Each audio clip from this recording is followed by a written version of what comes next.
Hello students, मेरा नाम है आकिब सिद्दीकी और आज मैं आप लोगों को क्लास 10th का लेक्चर नंबर 4 पढ़ाने जा रहा हूं, जिसमें मैं पढ़ाऊंगा आप लोगों को reflection and refraction of light. इस चैप्टर में हम लोग बेसिक प्रिंसिपल्स पढ़ने वाले हैं लाइट के, मतलब एक रिफ्लेक्शन और एक रिफ्रैक्शन ऑफ लाइट। ये पढ़ने से पहले हम लोग लाइट के बारे में थोड़ा सा जानेंगे। लाइट क्या है? लाइट इज द फिजिकल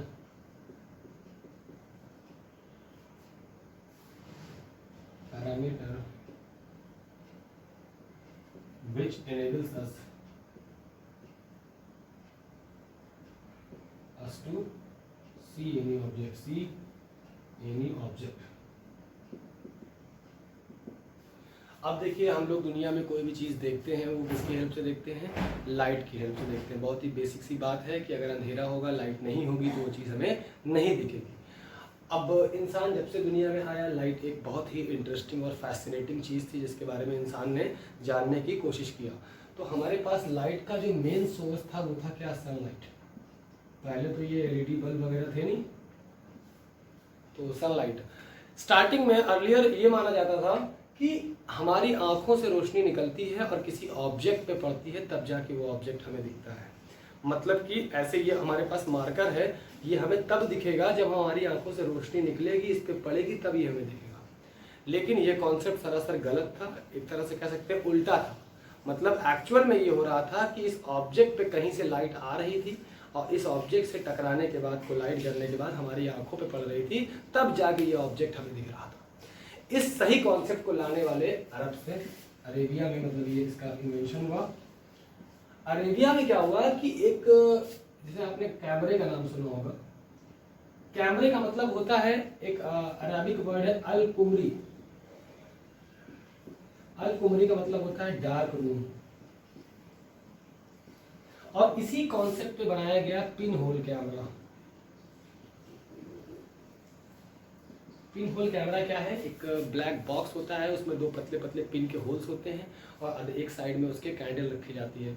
तो उसमें हम ज़्यादा डिटेल में नहीं जाएंगे, लेकिन इतना समझिए कि पिन होल कैमरा ने ही ये चीज़ प्रूव किया कि हाँ, रोशनी हमारी आंखों से नहीं निकलती बल्कि ऑब्जेक्ट पे टकरा के हमारी आंखों पे आती है, तब वो ऑब्जेक्ट हमें दिखता है।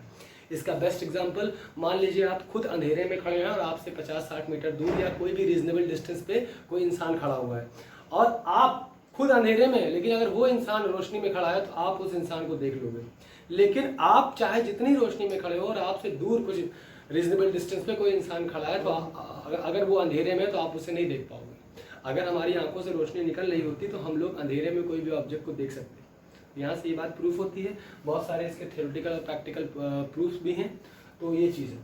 अब देखिए, लाइट हमारी है क्या एक्चुअल में? जो बेसिक बात हम लोग जानते हैं, लाइट एक क्या है? इलेक्ट्रोमैग्नेटिक वेव है। इलेक्ट्रोमैग्नेटिक वेव है। और स्पीड क्या है? बहुत पॉपुलर ये चीज है कि speed of light is 3 × 10⁸ metre per second. Light की स्पीड बहुत ज्यादा होती है, आपको पता होगा, और ये इसी स्पीड से हर जगह ट्रेवल करती है। ठीक है, इसे आप लोग नोट करें।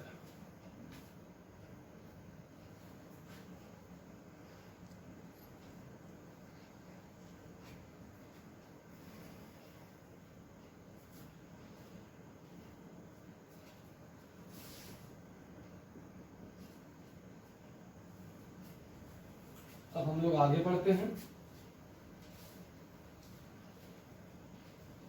3 चीजें लाइट के बारे में बहुत इंपॉर्टेंट है जो कि पूछा जा सकता है कि लाइट की अगर प्रॉपर्टीज लिखें तो इलेक्ट्रोमैग्नेटिक वेव है। ये इलेक्ट्रोमैग्नेटिक वेव है। दूसरा है कि speed of light is 3 × 10⁸ metre per second. और तीसरा है कि light travels in straight line. Light हमेशा सीधी चलती है। ठीक है, इसे कहा जाता है रेक्टिलिनियर, या रहने दीजिए, अभी आप लोग इतना पढ़िए। तीन प्रॉपर्टी है इंपॉर्टेंट। अब लाइट के बहुत सारे फिनोमेनाज होते हैं, एक होता है रिफ्लेक्शन और एक होता है रिफ्रैक्शन।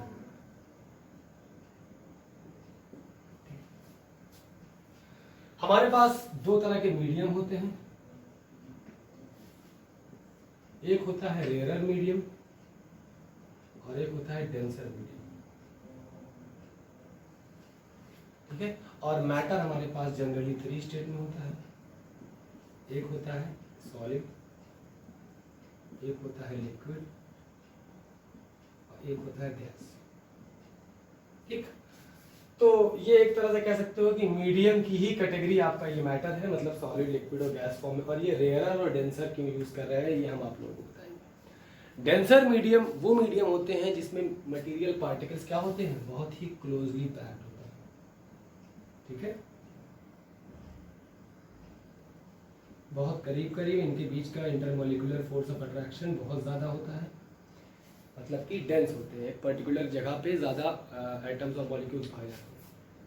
और रेयरर मीडियम क्या होते हैं, उनके मॉलिक्यूल्स और एटम्स थोड़ा दूर दूर होते हैं, आपस का force of attraction, intermolecular force of attraction in comparison to solids कम होता है। ठीक है, अब एक बात आपको समझनी पड़ेगी कि हम लोग रेयर और डेंस मीडियम क्यों नहीं कर रहे हैं। ER तभी लगता है जब भी कोई दो क्वांटिटीज को कंपेयर किया जाता है। जैसे अगर एग्जांपल की बात करें तो सॉलिड में क्या होता है, मॉलिक्यूल्स बहुत नजदीक होते हैं, इंटरमोलिकुलर फोर्स ऑफ अट्रैक्शन बहुत हाई होता है, हाईली बॉन्डेड होते हैं, हाईली स्ट्रॉन्ग फोर्स से बॉन्डेड होते हैं, तो ये डेंसर मीडियम हो गया।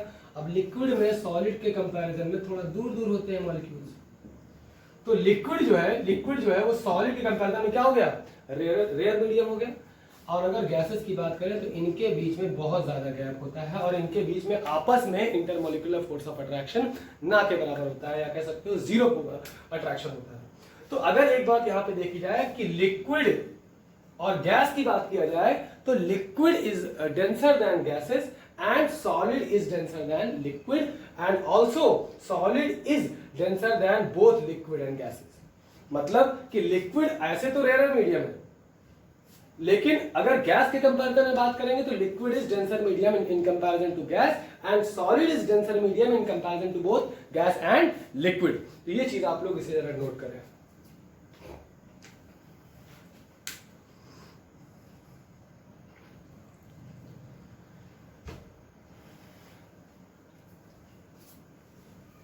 अब हमारा नेक्स्ट टॉपिक है रिफ्लेक्शन ऑफ लाइट।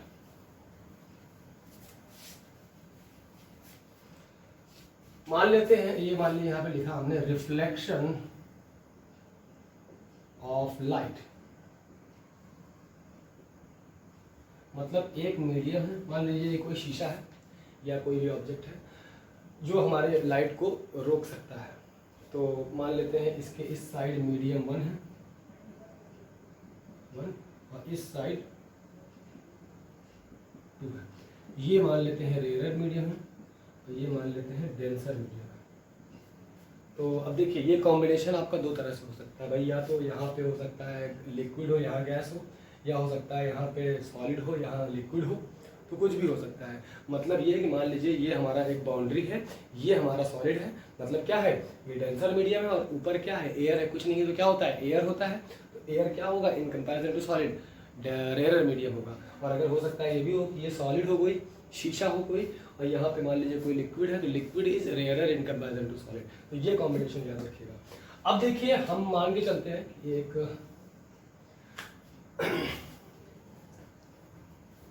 अभी नहीं, थोड़ा सा ये देख लीजिए पहले फिर ड्रॉ करेंगे। मान लेते हैं कि हमारे पास एक मीडियम है, मीडियम 1 और मीडियम 2, इधर फर्स्ट मीडियम है, ये रेयर है, ये डेंसर है। मान लेते हैं कि हमारे पास एक रे ऑफ लाइट आई है। लाइट के तो पास इनफाइनाइट नंबर में रेज होते हैं, लेकिन हम लोग एक दो रेज का ही बिहेवियर जज करते हैं। तो लाइट मान लीजिए एक आई, ये आके सरफेस पर लग रही है, ठीक है। तो लाइट आ रही है तो इसे बोलेंगे हम लोग इंसिडेंट रे, इंसिडेंट रे। अब एक बात हमेशा याद रखिएगा, एक वर्ड होता है नॉर्मल, नॉर्मल लाइन। इसके बारे में आप लोग जान लीजिए कि any line perpendicular to to any surface. मतलब अगर सरफेस ऐसा है तो ये क्या होगी, नॉर्मल लाइन, मतलब ये परपेंडिकुलर। सरफेस मान लीजिए तिरछा है तो ये ऐसी होगा, normal line.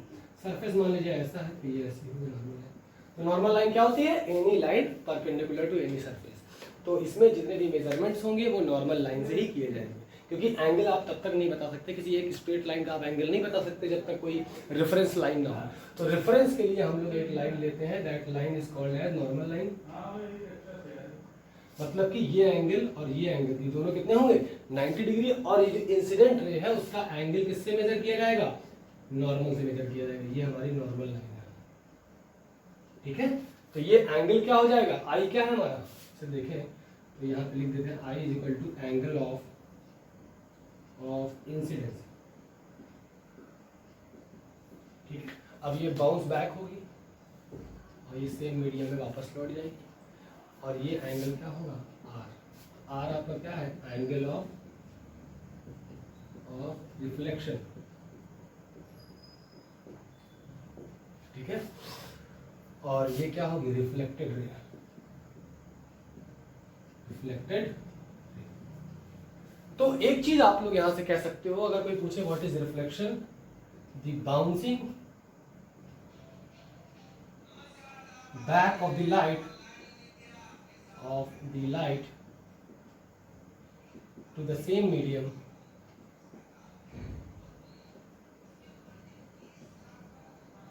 after being stricken by any surface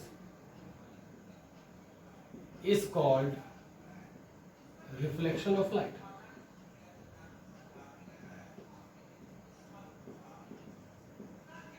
मतलब कि लाइट अगर मान लीजिए मीडियम वन में है और मीडियम वन पे आई और एक सरफेस पे स्ट्राइक कर गई, मतलब एक ऐसा सरफेस जो दो मीडियम्स को सेपरेट कर रहा है और वापस लाइट सेम मीडियम में लौट गई, that phenomena of light is called as reflection of light. Reflection का क्या मतलब होता है कि मान लीजिए हमने ये बॉल लिया और बॉल को इस पे हिट किया, हिट करने के बाद बॉल अगर टकरा के वापस आ गई तो this phenomena will be called as reflection of ball.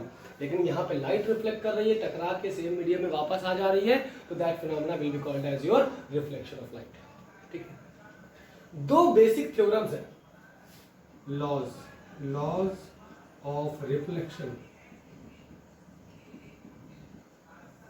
पहला वो बहुत इंपॉर्टेंट लॉ है, that is your angle of incidence will always be angle of reflection. जिस एंगल से लाइट इंसिडेंट होगी उसी एंगल से लाइट रिफ्लेक्ट भी होगी, if the angle is measured from the normal, मतलब if the normal line is taken as the reference line.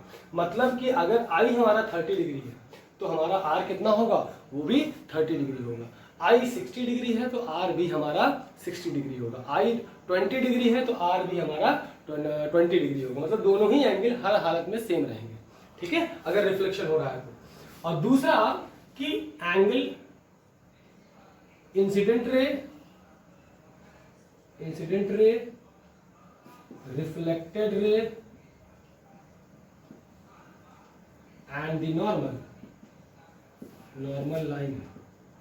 normal line lies on the same plane। मतलब कि incident ray, reflected ray और normal same plane में लाई करेगी। मतलब कि हमारे पास 6 planes होते हैं, मान लीजिए जनरली अगर रूम के अंदर है तो हर दीवार क्या है, एक प्लेन है, और हमारा छत क्या है, सीलिंग क्या है, वो भी एक प्लेन है, और जमीन क्या है, फ्लोर क्या है, वो भी एक प्लेन है। तो प्लेन, ये तीनों एक ही प्लेन में रहेंगे हमेशा। मतलब कि अगर यहाँ पे लाइट, मान लीजिए एक प्लेन है हमारा पाम, हथेली, तो यहाँ पे लाइट स्ट्राइक करेगी तो यहाँ से नॉर्मल जाएगी और ये ऐसे रिफ्लेक्टेड आएगी। तो इनका प्लेन क्या है, सेम है, प्लेन में चेंजेस नहीं आ रहे हैं। तो इस चीज को आप लोग नोट करें।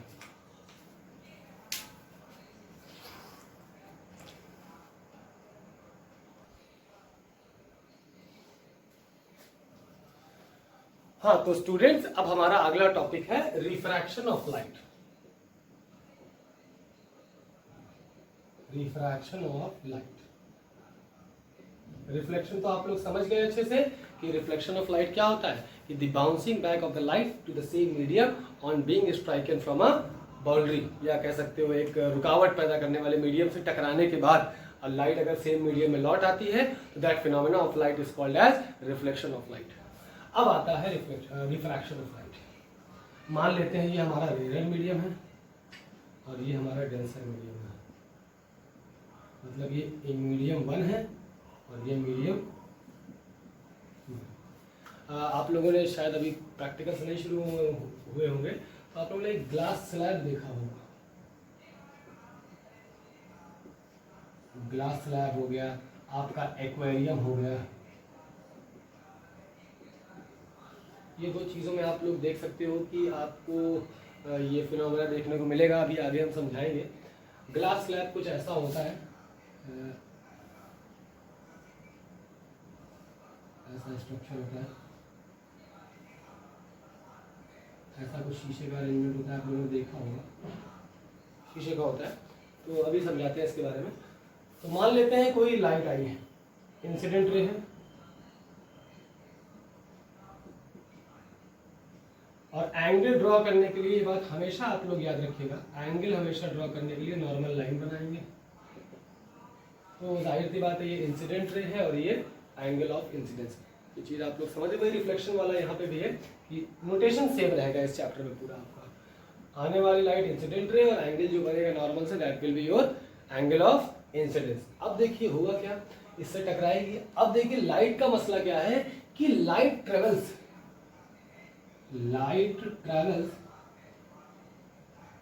फास्टेस्ट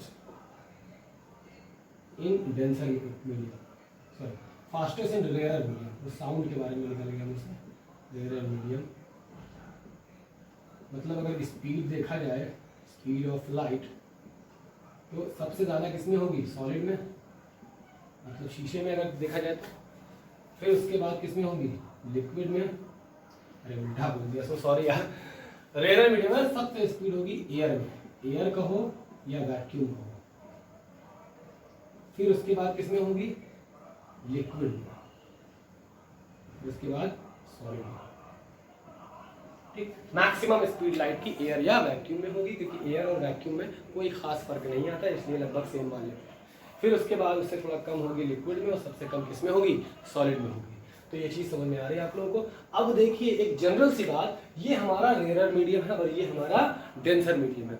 एक छोटा सा एग्जांपल, मान लीजिए आप हाईवे पे ट्रैवल कर रहे हो और हाईवे पे ऑब्वियसली क्या होता है, रोड में सन्नाटा होता है, मतलब ज़्यादा भीड़ नहीं होती, ज़्यादा ट्रैफिक नहीं होता और गाड़ी हो या बाइक हो या कार हो, उनकी स्पीड ज़्यादा होती है। लेकिन जब हम डेंस एरिया में आते हैं, मतलब अगर देखा जाए तो यहाँ पे मॉलिक्यूल दूर दूर है, तो यहाँ लाइट अपना मनमर्जी चल रही है स्पीड से अपनी मैक्सिमम पे। लेकिन जब हम एक ऐसे मीडियम में आ गए जहाँ पे मॉलिक्यूल बहुत करीब करीब है, तो जैसा कि जब इंसान क्या करता है, किसी डेंस एरिया में आ जाता है, किसी भीड़ वाले एरिया में आता है, तो वहाँ पे अपनी स्पीड ऑब्वियसली स्लो करता है अपने व्हीकल की। तो वही हाल यहाँ पे भी होगा कि when light travels from rare medium to denser medium, the speed of light decreases. Light की स्पीड क्या हो जाती है? कम हो जाती है। तो लाइट स्पीड कम होने की वजह से भाई इसको अगर यहाँ पे कोई मीडियम ना होता, अगर एयर ही होता तो ये स्ट्रेट निकल जाती, मतलब ये कैसे निकल जाती? ऐसे निकल जाती। लेकिन ऐसा नहीं होगा, light will slowly slightly bend. किधर बेंड होगी? Bend towards the normal, towards the normal, normal की तरफ हल्का सा बेंड हो जाएगी और स्पीड क्या हो जाएगी? Speed of light decrease. कब होगा ये चीज? ये दोनों ही चीजें कब होंगी? जब लाइट रेयरर से डेंसर मीडियम में जाएगी। ठीक है, तो light will bend towards the normal. और एंगल कैसे बनाएंगे? हमेशा नॉर्मल से, यहां से नहीं बनाना, यहां नहीं बनाना, इससे। ये एंगल आपका आर है, तो आपका यहां पे आई तो क्या है? Angle of incidence,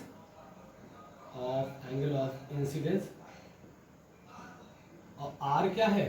angle of reflection नहीं होगा, ये होगा एंगल ऑफ रिफ्रैक्शन। तो रिफ्रैक्शन की डेफिनेशन क्या बनेगी? The bending of light when light passes from rare medium या one medium to another medium is called as refraction. Bending of light when light passes from one medium to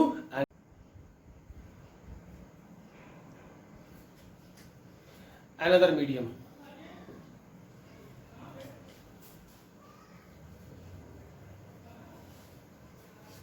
ये सारी चीजें आप लोगों ने नोट कर ली होंगी, ठीक है। थोड़ा सा इस डायग्राम को हम फिर से बनाएंगे एक बार। मतलब ये आपका इंसिडेंट रे है, ये आपका, ठीक है। मतलब कि द बेंडिंग ऑफ लाइट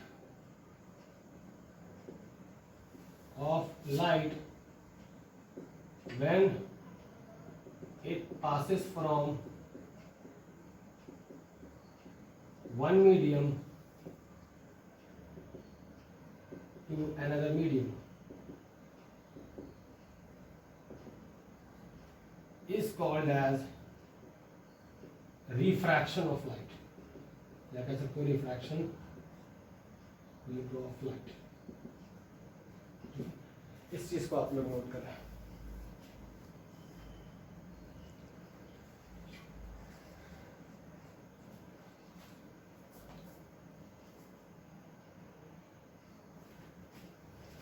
हाँ तो स्टूडेंट्स, अब हमारे पास एक लॉ हमें पढ़ना है, that is your Snell's law.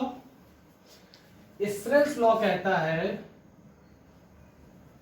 Snell's law, ये भी बहुत सिंपल सी बात कहते हैं कि sine of angle of incidence is directly proportional to sine of angle of refraction. मतलब अगर आई हमारा एंगल ऑफ इंसिडेंस है और आर हमारा एंगल ऑफ रिफ्रैक्शन है, तो दोनों का साइन क्या होगा? Sine of angle of incidence will be directly proportional to the sine of angle of refraction. मतलब कि अगर एंगल ऑफ इंसिडेंस का साइन ले लेंगे, ट्रिग्नोमेट्रिकल टर्म साइन ले लेंगे, ये ज्यादा होगा तो ये भी ज्यादा होगा, और ये कम होगा तो ये भी कम होगा। एक बात आप लोग समझ लीजिए कि ये डायरेक्ट प्रोपोर्शनैलिटी है। मतलब अगर एक ये बढ़ेगा तो ये भी बढ़ेगा, ये घटेगा तो इधर वाला भी घटेगा। तो एक चीज समझ में आ रही है कि जब भी प्रोपोर्शनैलिटी घटती है तो हमेशा एक कांस्टेंट आ जाता है। मतलब कि हमारा sine i by sine r is equal to k is equal to constant, और इसी को बोला जाता है एन, और इसी को बोला जाता है रिफ्रैक्टिव इंडेक्स। और इसको रिप्रेजेंट करने का तरीका होता है n/1। इसको कहा जाता है refractive index of second medium, of two medium कह सकते हैं, दूसरा वाला second medium with respect to one medium. तो स्नेल्स लॉ क्या होगा?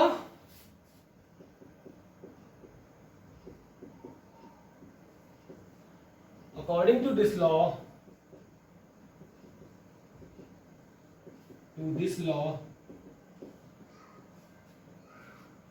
Sign i is directly proportional to sine r, या एक और बना सकते हो इस लॉ को, इसी टर्म से एक चीज और निकाल सकते हो कि ratio of sine of angle of incidence to the sine of angle of refraction is a constant term, is constant.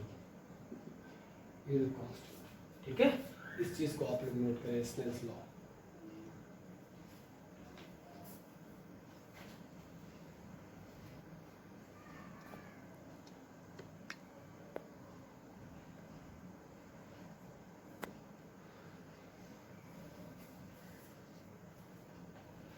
तो स्टूडेंट्स, अब हमारा अगला टॉपिक है, इसी का एक्सटेंशन, हल्का सा आगे करेंगे इस चीज को।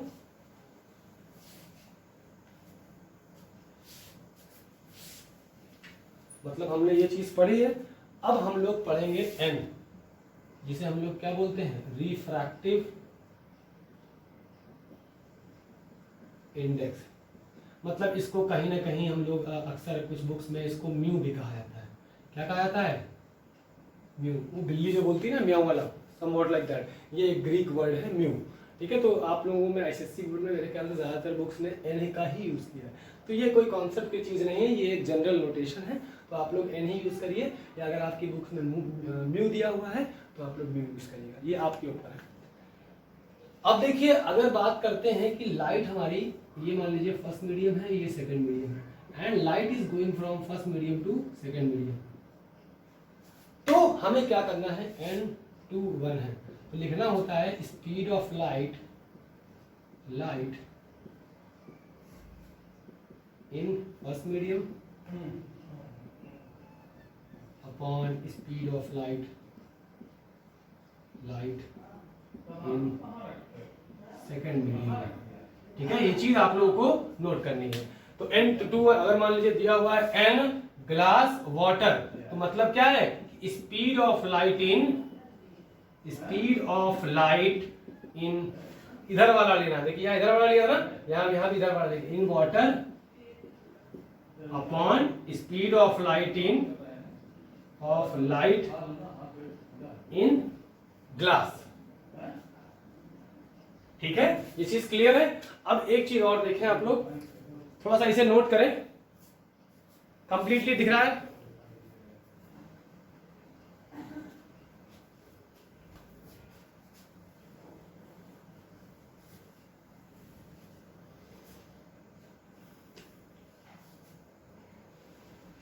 अगर मान लीजिए ऐसे हो जाए, इसको क्या कर सकते हो आप, स्पीड ऑफ लाइट इन, अब ये इधर हो गया तो ग्लास लिखेंगे upon speed of light in water, मतलब लेफ्ट वाला पहले लिखेंगे ऊपर टॉप में न्यूमरेटर में, और राइट वाला डिनोमिनेटर में लिखेंगे। मतलब एक चीज समझ में आई कि ये दोनों एक दूसरे के रेसिप्रोकल्स हैं। ठीक है, मतलब यहां से एक चीज निकाल लिया कि n glass with respect to water is equal to क्या हो जाएगा, 1/n water with respect to glass. देख लीजिए, इनको रेसिप्रोकल कर दोगे तो यही बन जाएगा। या यहां से ये कंक्लूजन निकाल सकते हैं कि n second medium with respect to first medium is equal to n first medium with respect to second medium. इसको हम लोग कैसे पढ़ेंगे कि refractive index of glass with respect to water, refractive index of glass with respect to water, इसको क्या पढ़ेंगे, refractive index of water with respect to glass, W.R.T, ये एक शॉर्ट फॉर्म है विद रिस्पेक्ट टू का। ठीक है, तो ये क्या है, refractive index of glass with respect to water, और ये क्या है, refractive index of water with respect to glass. लिखना क्या होता है, राइट साइड से शुरू करते हैं स्पीड लिखना, मतलब कि न्यूमरेटर में क्या लिखेंगे, अगर मान लीजिए इसकी बात हो रही है तो न्यूमरेटर में हम लोग लिखेंगे कि refractive index of water, sorry speed of light in water upon speed of light in glass. अगर ग्लास ऊपर लेफ्ट साइड में है तो लिखेंगे speed of light in glass upon speed of light in water. तो यहां से एक इंपॉर्टेंट चीज और निकल के आती है कि n/1 इसको इधर ले जाएंगे into n/12 into n/1 is equal to कितना आएगा आंसर, 1 आएगा। ठीक है, इसे नोट करें आप लोग।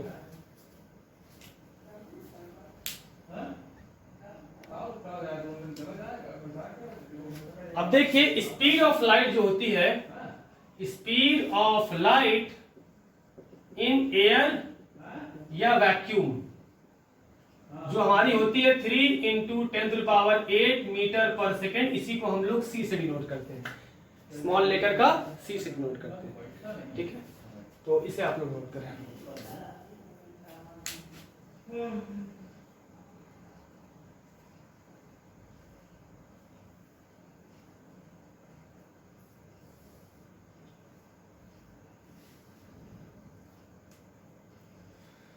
मान लेते हैं कि हमारा इसका एग्जांपल करते हैं, ये हमारा नॉर्मल लाइन है, ये बाउंड्री है जिसके अक्रॉस हमारा क्या होना है, रिफ्रैक्शन होना है। अब मान लीजिए एक इंसिडेंट रे आई, तो ये हमारा एयर है, एयर कह सकते हो या वैक्यूम, और इसमें स्पीड ऑफ लाइट क्या होती है c, और इसमें मान लेते हैं स्पीड ऑफ लाइट क्या है v। तो ये मान लीजिए एंगल ऑफ इंसिडेंस, ये इसको स्ट्रेट आना चाहिए, लेकिन ये इधर नहीं गई, स्ट्रेट नहीं गई, लेकिन ये क्या हो जाएगी, इधर बेंड हो जाएगी हल्का सा, ये एंगल ऑफ रिफ्रैक्शन हो जाएगा। तो यहाँ पे रिफ्रैक्टिव इंडेक्स जो निकल के आएगा, refractive index of second medium with respect to first medium, मतलब कि मान लीजिए ये ग्लास है, और कह सकते हो वाटर कह सकते हो, ठीक है, या कह सकते हो और एनी लिक्विड, मतलब हर हाल में ये एयर और वैक्यूम से तो डेंसर ही होगा ना, चाहे ग्लास ले लो, चाहे वाटर ले लो, या किसी भी तरह का लिक्विड ले लो, कोई ऑयल ले लो, तो मतलब हर हाल में ये इससे तो डेंसर ही होगा, क्योंकि रेयरर से डेंसर में जाने में लाइट क्या होती है, बेंड टुवर्ड्स नॉर्मल होती है। तो रिफ्रैक्टिव इंडेक्स क्या निकलेगा इसका, speed of light in first medium, मतलब speed of light in first upon speed of light in second, medium लिख लो, मीडियम, ठीक है। तो n इक्वल टू कितना आ जाएगा, c अपॉन v,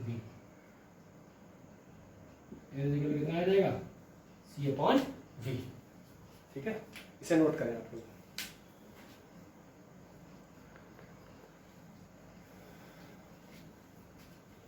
अभी तक तो हम लोगों ने पढ़ा कि जब लाइट रेयरर से डेंसर में जा रही थी तो क्या हो रहा था।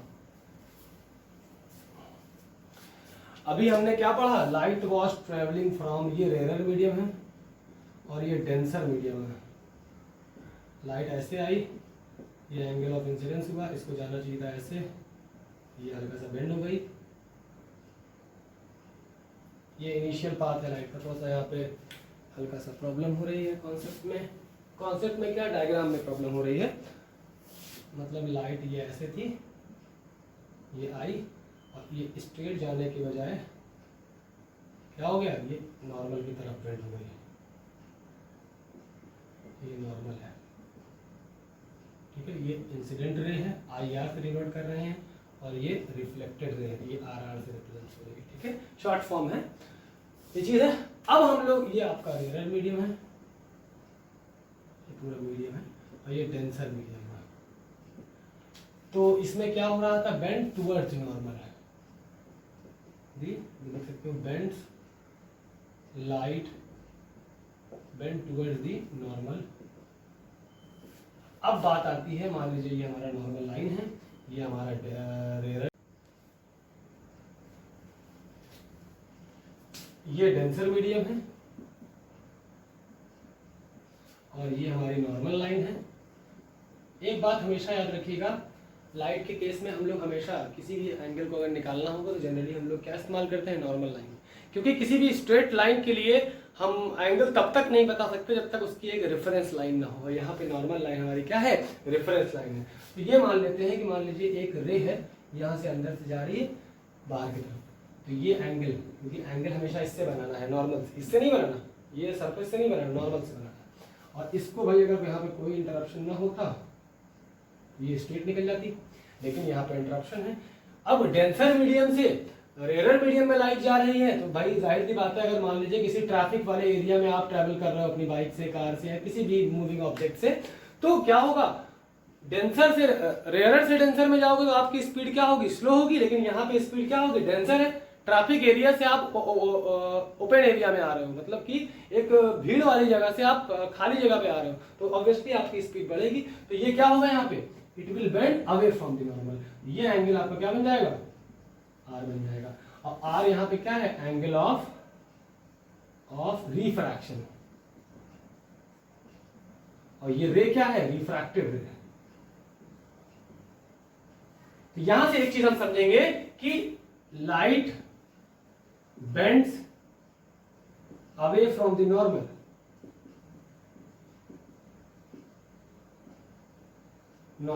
when it passes from denser to rarer medium। और एक पॉइंट और लिख सकते हैं यहाँ पे कि स्पीड ऑफ लाइट इंक्रीजेज,